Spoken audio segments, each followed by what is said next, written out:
عالمی موسمیاتی سیاست میں ایک بہت بڑی تبدیلی آئی ہے اور اس کے بعد پاکستان ایک اہم موڑ پر کھڑا ہے۔ تو آئیے اس تجزیے میں گہرائی سے دیکھتے ہیں کہ اس بحران میں پاکستان کے لیے آخر چیلنجز کیا ہیں اور کیا اس میں کوئی نئے مواقع بھی چھپے ہیں۔ اور یہی نقطہ نظر اصل میں ہمارے اس پورے تجزیے کی بنیاد ہے۔ مطلب اس بحران کو صرف ایک خطرے کے طور پر نہیں دیکھنا، بلکہ ایک ایسے ٹرننگ پوائنٹ کے طور پر دیکھنا ہے جہاں پاکستان اپنے مستقبل کی سمت طے کر سکتا ہے۔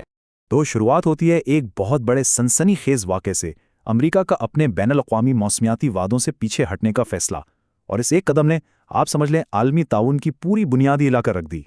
اب یہ UNFCCC کیا ہے؟ اس کو آپ ایک عالمی ٹیم کی طرح سمجھ سکتے ہیں جو موسمیاتی تبدیلی کے خلاف کھیل رہی ہے، اور امریکہ کا اس سے نکلنا بالکل ایسا ہے جیسے ٹیم کا سب سے بڑا کھلاڑی میدان چھوڑ کر چلا گیا ہو۔ ظاہر ہے اس سے پوری ٹیم کا کھیل کمزور پڑ جاتا ہے۔ تو اس کا اصل مطلب کیا نکلتا ہے؟ سیدھی سی بات ہے، اس کا مطلب ہے سب مل کر کام کریں کے بجائے ہر کوئی اپنے لیے والی سوچ۔ اور جب بڑے ممالک اس طرح اکیلے چلنے کا فیصلہ کرتے ہیں تو پھر سیلاب اور خشکسالی جیسے عالمی مسائل سے مل کر لڑنا لگ بھگ ناممکن ہو جاتا ہے۔ چلیں اب عالمی سٹیٹ سے ہٹ کر دیکھتے ہیں کہ پاکستان کے لیے اس صورتحال کا کیا مطلب ہے۔ ایک ایسا ملک جو پہلے ہی موسمیاتی تبدیلی کی زد میں ہے۔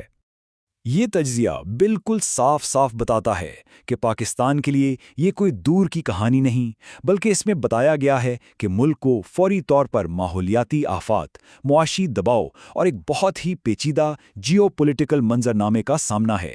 ایسی صورتحال جس میں فوری اور سمجھداری سے قدم اٹھانے کی ضرورت ہے۔ 3 کروڑ 30 لاکھ یہ صرف ایک عدد نہیں ہے، یہ 2022 کے سیلاب سے متاثر ہونے والے لوگوں کی تعداد ہے۔ موسمیاتی تبدیلی کا انسانی چہرہ یہی ہے اور اس کا خمیازہ پاکستان بھگت رہا ہے۔ یہ صرف اعداد و شمار نہیں ہے، یہ ایک پوری تباہی کی داستان ہے۔ دیکھیں، 30 ارب ڈالر کا معاشی نقصان، یہ سیدھا سیدھا ملک کے 1/3 حصے کے ڈوب جانے کا نتیجہ ہے۔ اور اسی تباہی کی وجہ سے پاکستان کے لیے اپنے عالمی موسمیاتی وعدوں کو پورا کرنا اور بھی مشکل ہو گیا ہے، جس سے اس کی معیشت پر دباؤ مزید بڑھ رہا ہے۔ اب اس پہلے سے مشکل صورتحال میں پاکستان کو ایک اور پیچیدہ مسئلے کا سامنا ہے۔ 2 عالمی طاقتوں چین اور امریکہ کے ساتھ اپنے رشتوں میں توازن کیسے قائم کیا جائے؟ تو سوال یہ اٹھتا ہے کہ جب پرانی حکمت عملی کام نہ کر رہی ہو تو پھر پاکستان کیا کر سکتا ہے؟ یہ ایک بہت اہم سوال ہے اور یہ ہمیں حکمت عملی کے اگلے مرحلے کی طرف لے جاتا ہے۔ پاکستان کو اب نئے راستے تلاش کرنے ہی ہوں گے کیونکہ پرانے طریقے اب کام نہیں آنے والے۔ یعنی پاکستان ایک دوراہے پہ کھڑا ہے۔ ایک طرف ہے چین جو سی پیک کے ذریعے انفراسٹرکچر اور گرین ٹیکنالوجی آفر کر رہا ہے، لیکن اس کے ساتھ اسٹریٹجک انحصار کا خطرہ بھی ہے۔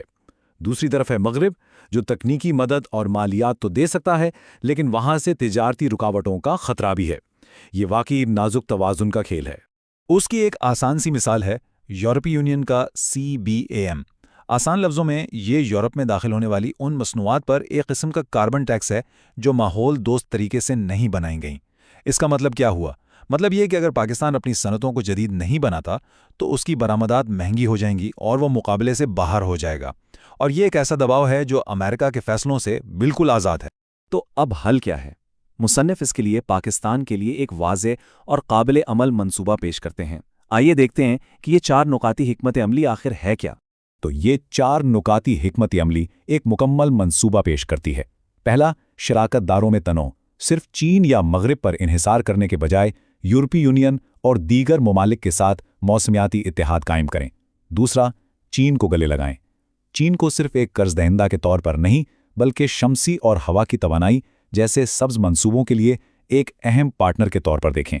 تیسرا، اندرونی ملک متحرک ہوں، بین الاقوامی امداد کا انتظار کرنے کے بجائے مقامی کاربن مارکیٹ بنا کر اپنے وسائل خود پیدا کریں۔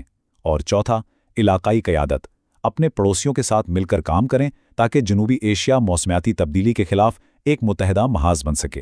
لیکن اس حکمت عملی کا اصل مقصد صرف بحران سے نمٹنا نہیں ہے، اصل مقصد یہ ہے کہ اس موقع کو استعمال کرتے ہوئے پاکستان کو ایک ایسے ملک میں بدلا جائے جو نہ صرف موسمیاتی تبدیلیوں کا مقابلہ کر سکے بلکہ عالمی سطح پر ایک ذمہ دار اور بااثر کردار بھی ادا کرے۔